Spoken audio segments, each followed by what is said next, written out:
नमस्कार साथियों, स्वागत है आपका अपने YouTube चैनल दृष्टि न्यू विजन में। मैं कुमार उनीश आप सभी का एक बार पुनः हार्दिक स्वागत करता हूं। साथियों, हम लोगों ने पिछली वीडियो में ये चर्चा की कि संख्याएं क्या होती हैं या संख्याओं से रिलेटेड कुछ महत्वपूर्ण मैंने आपको बिंदु बताए थे। उसी में आज मैं आगे चर्चा करूंगा कि हमारी भिन्न संख्याएं क्या होती हैं और दशमलव संख्याएं क्या होती है। इसकी आज की वीडियो में हम लोग चर्चा करेंगे। साथियों, आप सभी जानते हैं जो भिन्न संख्या होती है, भिन्न में दो चीजें होती है, एक होता है आपका अंश और दूसरा क्या होता है आपका हर होता है। किसी भी भिन्न में दो चीजें होती है, या तो अंश होगा या फिर क्या होगा हर होगा। इन्हीं दोनों को यदि आप इस रूप पे लिख देंगे कि अंश को आपने ऊपर लिख दिया और इसको क्या कर दिया इस फॉर्म पे लिख दिया, तो ये हमारी क्या कहलाती है, ये हमारी भिन्न कहलाती है। अर्थात इसकी तीन कंडीशन बनेगी। इस किसी भी भिन्न में कितनी कंडीशन बनेगी, तीन कंडीशन बनेगी। पहली कंडीशन क्या बनती है, अंश बराबर होगा किसके, हर के। दूसरी कंडीशन क्या बनती है, अंश बड़ा होगा किससे, हर से। तीसरी कंडीशन क्या बनती है कि आपका अंश छोटा होगा किससे, हर से। ये तीन के अलावा कोई चौथी कंडीशन इनमें नहीं बनती। यानी भिन्न में कुल कितनी कंडीशन बनती है, तो आपकी तीन कंडीशन बनती है। पहली कंडीशन कौन सी है, अंश और हर का मान आपस में क्या हो जाएगा, बराबर हो जाएगा। दूसरी कंडीशन क्या हो जाएगी, अंश का मान हर के मान से अधिक हो जाएगा। तीसरी कंडीशन क्या हो जाएगी, अंश का मान हर के मान से कम हो जाएगा। इन तीनों कंडीशन में यदि मैं इसको समझूं या इसको समझाएं, तो देखिए मान लीजिए आपने लिखा कि 3 आपका अंश 3 बटे में क्या हो गया 3, तो ये इसका मान सदैव कितना हो जाएगा, 1 हो जाएगा। यानी कि ऐसी भिन्न जो क्या हो जाती है आपके, जिसके अंश और हर बराबर होते हैं, तो इसको कौन सी भिन्न बोला जाता है, इसे पूर्णांक भिन्न बोलते हैं। इसे कौन सी भिन्न बोला जाता है, इसे हम लोग पूर्णांक भिन्न बोलते हैं। ये पहला नंबर हुआ। उसके बाद आगे देखेंगे, अंश इज ग्रेटर देन हर। यदि अंश का मान हर से बड़ा हो, अर्थात आप इसे लिख सकते हैं 3/2। इसे हम लोग कई नामों से जानते हैं। एक तो इसे हम अनुचित भिन्न भी कहते हैं, अनुचित भिन्न इसी को कहा जाता है। इसी को आप मिश्रित भिन्न भी कहते हैं। मिश्रित भिन्न का मतलब होता है जो सही बटे में भिन्न लिखी जाती है, मिश्रित भिन्न। यानी इसको दो नामों से जाना जाता है। अर्थात आप इस 3/2 को क्या लिख सकते हैं, हम इसे लिख सकते हैं 2 का भाग 3 में दूंगा, कितनी बार जाएगा, एक बार। 2 1 कम 2, जो जितनी बार भाग जाएगा उसको बाहर लिख लेना है। जिसके बाद जो शेष बचेगा उसको अंश में लिख लेंगे, जो हर में लिखा है। इसे कौन सी, ये किस फॉर्म पे होगी, ये मिश्रित फॉर्म पे होगी। तो जिस भिन्न में अंश का मान हर के मान से अधिक होगा, उसे दो नामों से जाना जाता है। या तो उसे अनुचित भिन्न कहेंगे, या उसको क्या कहेंगे, मिश्रित भिन्न कहेंगे, या मिश्र भिन्न कहेंगे। तीसरी और अंतिम हो जाती है हमारी कौन सी, अंश छोटा हो जाएगा किससे, हर से। अर्थात आप लिख सकते हैं कि ये 2/3।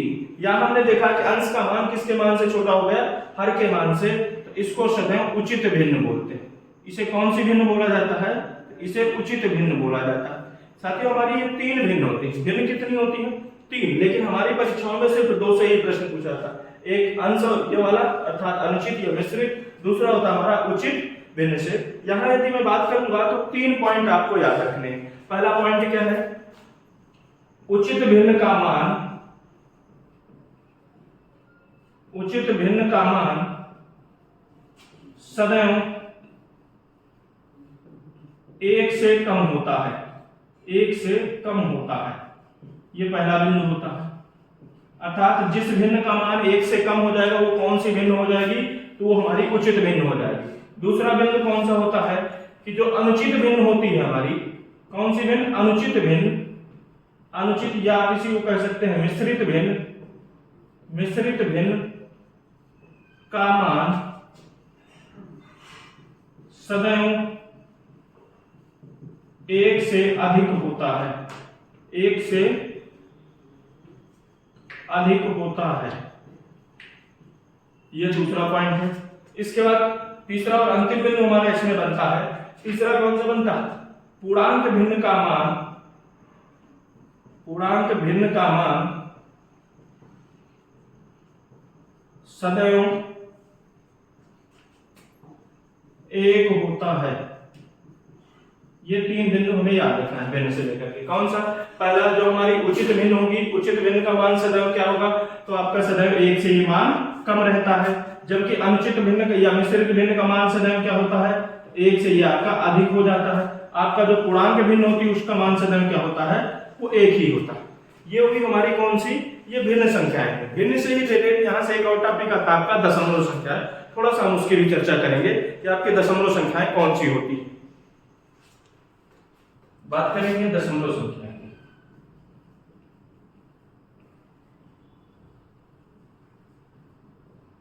दशमलव संख्या वो संख्याएं होती है जब किसी भिन्न को आप अधिकतम रूप में या न्यूनतम रूप में हल कर देते हैं या अंतिम अवस्था तक हल कर देते हैं तो वो हमारी कौन सी भिन्न हो जाती है, कौन सी संख्या हो जाती है, दशमलव संख्या। जैसे मैंने लिखा 2/3।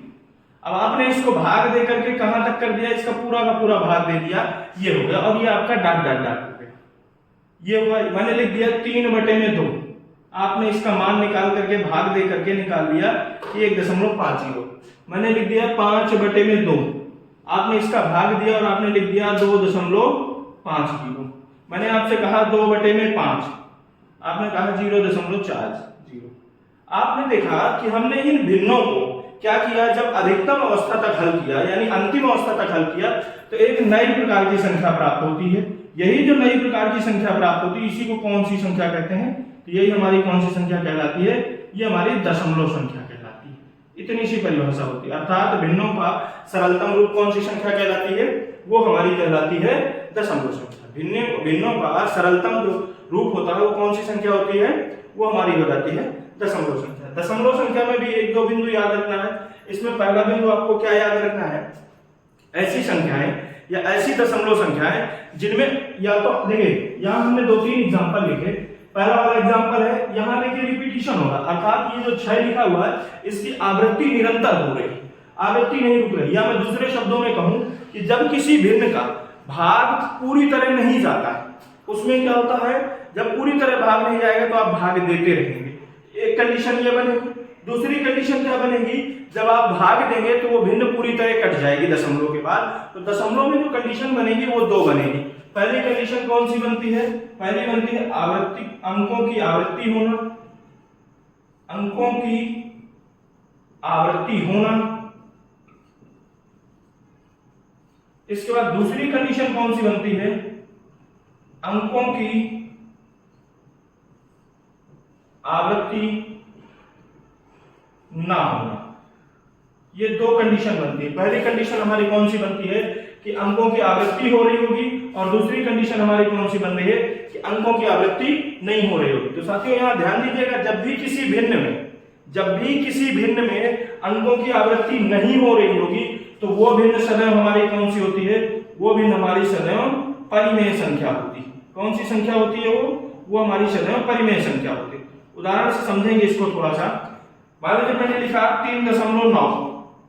यहां देखिए क्या आवृत्ति नहीं हो रही है। जब आवृत्ति नहीं हो रही तो आप इसको भिन्न के रूप में लिख सकते हैं। कितने अंक में दशमलव लगा, 1 अंक। तो हमने इसको 3/10 लिखा है दशमलव। ये कौन सी संख्या में मिल गई, ये हमारी मिल गई परिमेय संख्या। अर्थात ऐसी संख्याएं जिनमें अंकों की आवृत्ति नहीं होगी तो कौन सी संख्याएं हो जाती है, वो हमारी परिमेय संख्याएं हो जाती है। इसके बाद बात करते हैं कि अपरिमेय संख्याएं कौन सी हो, जिनमें आवृत्ति हो रही हो, उनमें क्या कंडीशन बनती है, तो उनकी भी चर्चा करते हैं। देखिए जब इस आवृत्ति होने वाली बात आती है तो अंकों की 2 तरह से आवृत्ति होगी। एक क्या होगी, आपकी समान अंक की आवृत्ति होगी, समान अंक की आवृत्ति, और दूसरी क्या हो जाएगी, असमान अंक की आवृत्ति, असमान अंक की आवृत्ति। इन दोनों बिंदुओं को समझेंगे। पहला बिंदु है हमारा समान अंक की आवृत्ति, दूसरा बिंदु है हमारा असमान अंक की आवृत्ति। समान अंक की आवृत्ति का मतलब क्या हुआ कि मैंने लिख दिया 1/3। जब आप इसको हल करेंगे, जब भाग देंगे तो यहाँ आएगा 0.333। ये प्रोसेस चलती है। मैंने लिख दिया 2/3। आप जब इसको हल करेंगे तो जो हमारा कैलकुलेशन हो जाएगा वो क्या हो जाएगा, 0.666 ये चल रहा है। यहाँ इन दोनों भिन्नों में हमने देखा 1/3 हो या 2/3 हो, इन दोनों में हमको एक चीज देखने को मिल रही है कि यहाँ पर एक ही अंक बार बार रिपीट हो रहा है, चाहे इसमें हो चाहे आपका इसमें हो। अर्थात आवृत्ति तो हो रही है, अंकों की आवृत्ति तो हो रही है, परंतु कैसे अंकों की आवृत्ति हो रही है, समान अंकों की आवृत्ति हो रही है। इस भिन्न को भी कौन सी संख्या कहा जाता है, तो ये भी हमारी कैसी संख्या होती है, ये हमारी परिमेय संख्या होती है। ये कौन सी संख्या हो जाती है, ये हमारी परिमेय संख्या हो जाती है। इसके बाद बात आती है कौन सी, असमान अंकों की, अर्थात यहाँ आवृत्ति तो होगी परंतु अंकों का कोई निश्चित क्रम नहीं होगा। जैसे मैं एग्जांपल में लिखूं कि 6 2 4 3 4 2 7 डॉट डॉट डॉट। अब देखिए यहाँ हमने देखा कि कैसे अंक लिखे हैं जिनका कोई निश्चित क्रम ही नहीं होता। जब किसी भी दशमलव संख्या में आवृत्ति हो रही हो परंतु कैसे अंकों की हो रही हो, असमान अंक की आवृत्ति हो रही हो, या दूसरे शब्दों में कहूं कि अंकों का कोई निश्चित क्रम नहीं बनता है, तो वो कौन सी संख्या होती है हमारी, वो सदैव हमारी होती है अपरिमेय संख्या। वो कौन सी संख्या होती है, वो हमारी हो जाती है अपरिमेय संख्या। यहां से तीन चीजें या तीन बिंदु मैंने बताया। पहला बिंदु मैंने क्या बताया कि दशमलव संख्याएं क्या होती हैं, तो भिन्नों का सरलतम रूप क्या होती है आपकी, भिन्नों का सरलतम रूप। ये क्या कहलाती है हमारी, ये हमारी कहलाती है दशमलव संख्या। उसका दूसरा मैंने इनमें दो कंडीशन बताई। पहली कंडीशन क्या है कि अंकों की आवृत्ति हो रही होगी। यदि अंकों की आवृत्ति हो रही होगी तो यहां से दो शर्तें बनेगी। पहली शर्त क्या बनेगी कि आपका समान अंक होगा। यदि समान अंक होगा अर्थात सीधी सी बात देखिए, यहाँ 0 की दशमलव के बाद 3 यहाँ भी है, 3 यहाँ भी है, 3 यहाँ भी, दशमलव के बाद यहाँ 6 है, यहाँ 6 है, यहाँ 6, अर्थात एक ही अंक बार बार रिपीट हो रहा है, तो ये कौन सी संख्या हो जाएगी हमारी, ये सदैव हमारी होती है परिमेय संख्या। इसकी दूसरी कंडीशन क्या है कि अंकों की आवृत्ति तो हो रही होगी परंतु अंक क्या होंगे आपके असमान होंगे, या अंकों के मध्य में कोई निश्चित क्रम नहीं होगा। तो वो किस प्रकार की संख्या हो जाती है, वो हमारी हो जाती है अपरिमेय संख्या। इसमें जो दूसरी कंडीशन मैंने बताया कि यहाँ अंकों की आवृत्ति ही नहीं होगी, यहाँ अंकों की आवृत्ति नहीं होती, अर्थात ऐसा भिन्न जिसको भाग देने पर पूरी तरह भाग चला जाता है, जिसको भाग देने पर पूरी तरह भाग चला जाता है, उसमें अंकों की आवृत्ति नहीं होती। उसे कौन सी संख्या कहा जाता है, या वो कौन सी संख्या होती है, तो वो हमारी परिमेय संख्या होती है। उदाहरण में मैंने आपको बताया 3.9, आप और देख सकते हैं 2.5। आप 2.5 को हल करने जाएंगे तो बटे में कितना हो जाएगा 10। इस जीरो से आपका यहाँ दशमलव हमने ये हटाया, ये जीरो से ये दशमलव हट गया, फिर मैं इसको लिखा तो ये बन गया हमारा 25 बटे में कितना 10। आप इसको लिख सकते हैं 5 × 25 और 5 दूनी 10, यानी 5 बटे 2। ये हमारा इसका सरलतम रूप आ गया। तो ये कैसी संख्या है, तो ये हमारी परिमेय संख्या होती है। साथियों मैंने आज आपको दो पॉइंट बताए। पहला पॉइंट मैंने आपको बताया भिन्न संख्याएं। भिन्न में मैंने आपको क्या क्या बताया कि भिन्न में 3 कंडीशन होती है। पहली कंडीशन अंश और हर आपस में बराबर होंगे, तो यदि अंश और हर आपस में बराबर होंगे तो कौन सी भिन्न हो जाएगी, वो पूर्णांक भिन्न हो जाएगी। दूसरी कंडीशन मैंने बताया अंश का मान हर से क्या हो जाए, अधिक हो जाए। जब अंश का मान हर से अधिक हो जाता है तो उसे अनुचित भिन्न या उसे मिश्रित भिन्न कहा जाता है। तीसरी कंडीशन मैंने आपको बताई अंश का मान हर के मान से छोटा हो जाएगा। जब अंश का मान हर के मान से छोटा हो जाएगा तो वहां उचित भिन्न होती है। इसके बाद मैंने इसमें 3 बिंदु बताया। पहला बिंदु क्या होता है, उचित भिन्न का मान सदैव 1 से कम होता है। अनुचित भिन्न का मान या मिश्रित भिन्न का मान सदैव 1 से अधिक होता है। तीसरा बिंदु मैंने आपको बताया कि जो आपकी पूर्णांक भिन्न होती है उसका मान सदैव कितना होता है, 1 होता है। इसके बाद मैंने आपको दूसरा टॉपिक क्या पढ़ा है, डेसिमल नंबर्स अर्थात दशमलव संख्या। दशमलव संख्या क्या होती है, भिन्नों का सरलतम रूप क्या कहलाती है, दशमलव संख्या कहलाती है। इनकी दो कंडीशन है। पहली कंडीशन क्या है, अंकों की आवृत्ति होना। जब अंकों की आवृत्ति होगी तो या तो समान अंक की आवृत्ति होगी या तो असमान अंक की। यदि समान अंक की आवृत्ति होगी तो उसे कौन सी संख्या कहते हैं, परिमेय कहते हैं। यदि असमान अंकों की आवृत्ति होगी तो उसे कौन सी संख्या कहते हैं, उसे अपरिमेय संख्या कहते हैं। यदि अंकों की आवृत्ति ही नहीं हो रही होगी तो उसे कौन सी संख्या कहते हैं, परिमेय संख्या कहते हैं। साथियों आज का टॉपिक मैं यहीं पे छोड़ता हूं, इसके बाद हम मिलते हैं अगले वीडियो पे। धन्यवाद साथियों।